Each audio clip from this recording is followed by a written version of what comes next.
Hey guys, alright, so been working away fitting the PRP kit.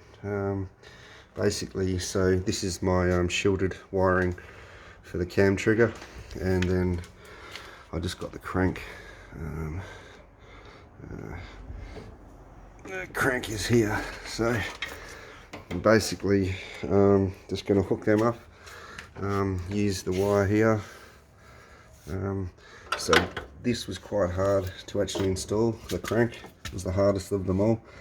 See if you can just see the bees dick. Yeah, this had to be away, so it took a bit of modification of the actual sensor itself. I ground it down a bit with my grinder, so it could sit a bit deeper here, which give me the clearance.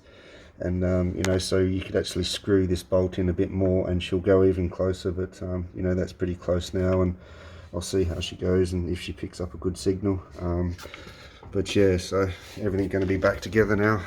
Put the radiator back in, but first I'm just going to terminate these wires and get them all hooked up, supported.